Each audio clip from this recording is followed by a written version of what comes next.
Oke, terima kasih Bapak Ibu yang sudah menyampaikan pandangannya terkait dengan apa yang saya sampaikan tadi. Harapan kita lah semua itu kan, bahwa anak-anak ini bisa tuntas lah minimal baca Quran. Ini sudah bisa baca Quran, sholat, ya, dalam kategori dimaklumilah, gitu kan Pak. Iya. Sepertinya kalau secara umum belum bisa kami pastikan ini Pak semuanya. Tapi kalau di presentasi mungkin di atas 60%, insya Allah mudah-mudahan.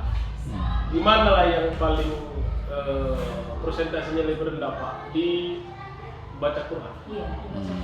Kalau saya lagi ya di sholat, kalau untuk bacaan insya Allah sampai kunut kelas 6 yang sekarang sama mudah.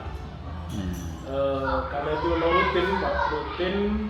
Kalau urusan mungkin tadi baca ayat, doa itu kelas 6 di saya itu saya tambah itu di awal. Dari kelas 4, di kelas 4 memulai pembelajaran itu doa iftitah. Selesai mereka di awal pembelajaran ya paling 2 kali seminggu ya. Naik kelas 5 saya tambahi itu tahiyat.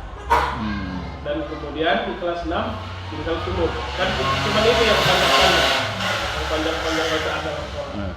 Selebihnya mungkin bisa dihafal. Jadi itu rutin ketika memang mulai pembelajaran selain dari doa dan pembacaan. Dan alhamdulillah memang untuk bacaannya kelas 6 ini bisa lah saya pastikan itu semua bisa. Dan sholat ya? Bisa bacaan.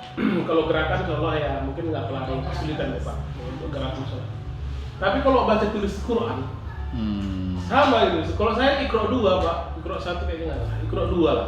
Iqra 2 itu ada 2-3 orang. Iqra 2. Nah, itulah yang sampai hari ini kepengen kita ada solusi kan? Solusi konkret gitu kan. Solusi konkretnya begini, ada satu kebijakan atau katakanlah salah kebijakan program, baik itu dari setingkat sekolah itu yang paling rendah, atau mungkin satu korwil lah itu kan. Karena begini Pak, di buku itu memang udah nggak ada kita mau baca Quran. Iya betul. Iya kan Pak. Nah, di buku itu sudah tidak ada lagi belajar membaca Quran. Kemudian ada lagi guru pendalaman kitab suci. Artinya Pak, kita sebagai guru ini ngeles sedikit lah ya, kita mau menyelesaikan tagihan tugas kita sebagai guru agama. Paling sederhana ini lah, sampai materi itu semua, gitu kan Pak. Nah, di luar dari itu, nah adalah Bapak Ibu guru agama mungkin informasi juga lah. Di aplikasi siaga kita sekarang itu ada tambahan Pak, tambahan jam, namanya BTQ, baca tulis Quran Pak. Iya. Ternyata Kementerian Agama itu sudah menyoroti itu Bapak Ibu, sehingga dibuatlah ada program BTQ baca tulis Quran yang jam pelajarannya 6 sampai 6. Saya nggak tahu, bukan karena itu saya saya nggak tahu. Karena memang di aplikasi itu muncul itu Pak. Karena kayak saya kan kekurangan jam, karena kan ada beberapa kelas saya nggak cukup 15 kan. Iya, kan ada yang kayak kelas 2 itu cuma 6 orang ada Muslim. Jadi ada BTQ di situ baca tulis. Iya. Dan itu di-SK-kan oleh kepala sekolah. Di-SK-kan oleh kepala sekolah. Nah, bagaimana realisasinya gitu kan?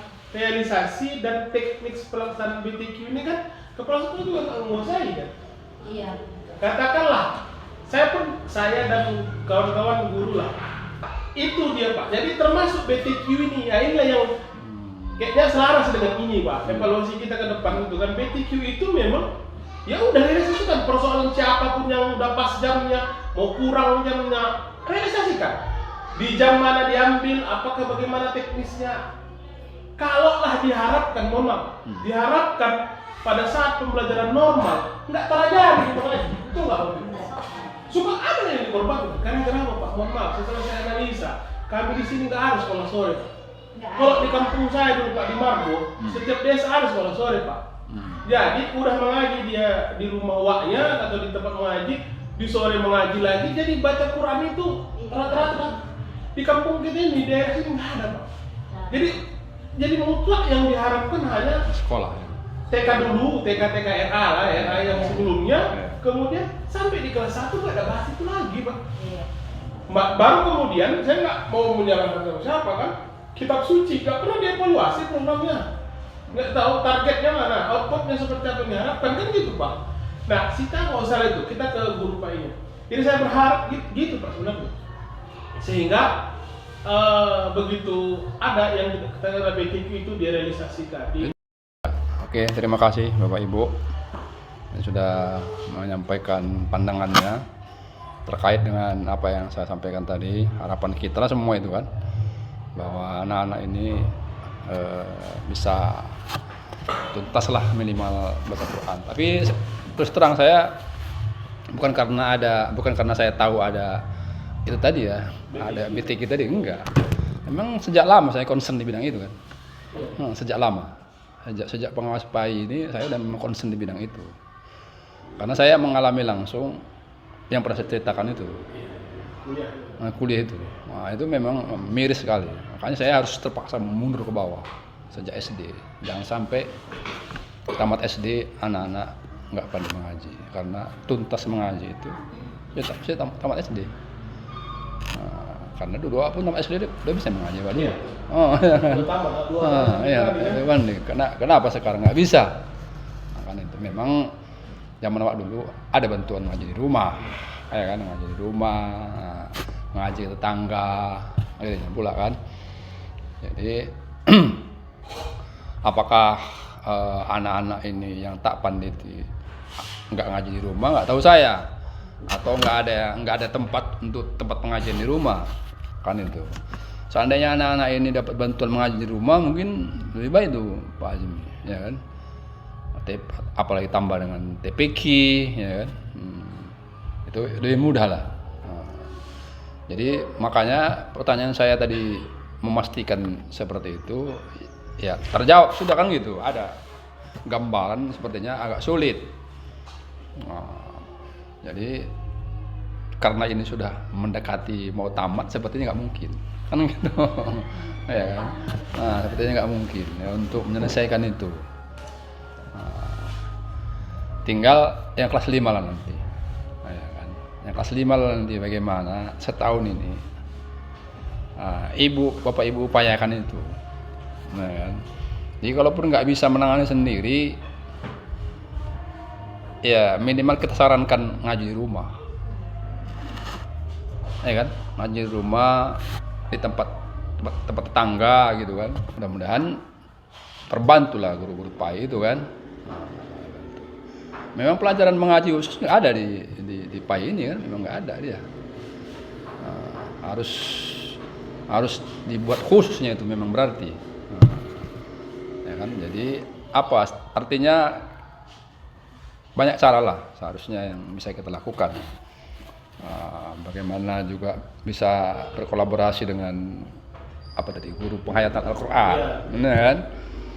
Nah, saya kan sering singgung juga itu soal guru penghayatan Al-Quran itu.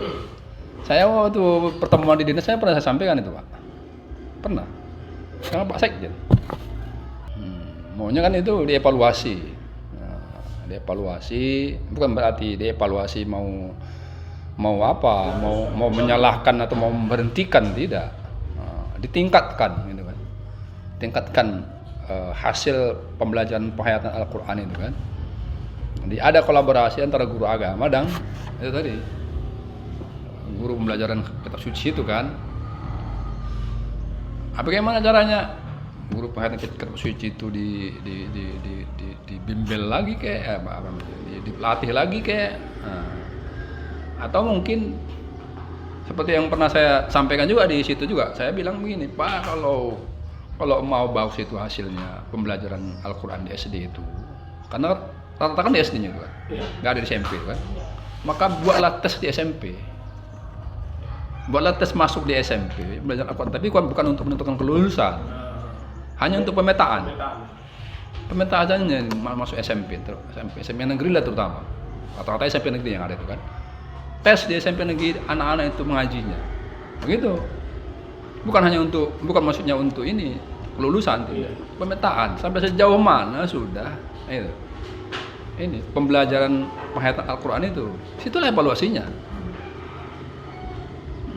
Kalau ternyata lebih banyak yang tak pandai membaca Al-Quran, berarti nggak berhasil dong. Saya sampaikan itu. Melihat kekurangan kita di masalah BTQ itu kan Pak. Itu saya lihat Pak ketika tanding program Pak. Ya kan? Iya. Saya memang aktif. Tanding apa itu? MTQ itu? Oh iya. Oh salah jauh-jauh ya kan Pak. Nah, Torgamba. Tanding MTQ di Kecamatan Torgamba. Kecamatan. Iya, kecamatan. Itu tidak ada dari sini untuk takdir saja Pak. Takdir. Seni baca Quran. Itu daerah sini nggak ada takdir. Tartil Al-Quran. Dan itu selalu dimasukin sama desa lain. Nah, desa lain, misalnya desa yang lain lah, tak apa lah. Sehingga nanti pemenang ketika disampaikan juara satu ini dari Teluk Rampas, tanya saya murid Teluk Rampas siapa kan gitu kan? Tanya saya murid Rasulullah, tidak ada dari sini. Apa kegiatan yang terakhir di apa? Di Darupala? Dapat fair. Gitu ya. Nah, saya ketemu sama perusahaan, saya berpikir gini. Saya dari dulu udah bermimpi gimana murid saya ini memang ikut sebagai reward mereka lah, ikut MTQ dan lain-lain di kecamatan Torgamba. So, yang ikut tahfiz 1 juz 2 orang, kemudian Bidajil 1 orang. Ya saya tahu Pak, saya tahu kekuatan hafalan mereka kuat Pak. Namun ya jam terbang orang itu aja yang ya memang berapa kali yang terbang biasa Pak, jam terbang kurang ya. Melatih itu sih sebenarnya saya cenderung melatih itu, berharap saya Pak setelah dapat itu MTQ di kecamatan jadi barang ternyata enggak. Oh ternyata memang beginilah kondisi kami di sini. Iya, itulah. Ya, bahkan juga kadang-kadang gitu berapa hari saya salah pendaftar dan lain-lain. Itu bang saya. Ya persoalan saya coba untuk membuka kadang mau bahasa. Kalau ada apa tadi lab pai, lab pai kan, nah, itu orang lab pai itu dapat ekuivalensi jam loh. Iya. 12 jam atau berapa jam? 12. Nah, 12 jam. Nah, itu penting, artinya kan penting. Ekuivalensi jam 12 itu yang melaksanakan pembelajaran praktek PAI kan. Ini disiapkan itu alat-alatnya. Kalau tempat khusus, pokoknya alat-alatnya ada. Misalnya kalau untuk pelengkapan jenazah, torso. Torso namanya. Torso laki-laki 1, torso perempuan 1. Kalau untuk mengaji tong pasti Al-Quran lah. Al-Quran itu pasti harus ada. Nggak bisa tong anak-anak bawa Al-Quran masing-masing. Ya kan, apalagi Al-Quran besar-besar, payahlah anak-anak bawa. Makanya siapkan di sekolah. Disiapkan. Dan untuk kelancaran pelaksanaan itu kan itu tadi bukan guru agama yang memprogramkan ini, itu harus sekolah. Harus sekolah yang programkannya. Mana bisa Pak Azmi atau ibu-ibu aja yang bikin program sebelum masuk Mbak mengaji dulu, mana bisa. Itu harus ada keputusan di kepala sekolah, ya kan, membuatnya. Apalagi sampai dibuat latihan berpidato, ya kan. Jadi memang ini semuanya harus sinergitas antara guru PAI, kepala sekolah, korwil, minimal itulah ya, minimal itu. Kalau enggak pun sampai ke dinas. Kalau ke Kemenak ya kami lah.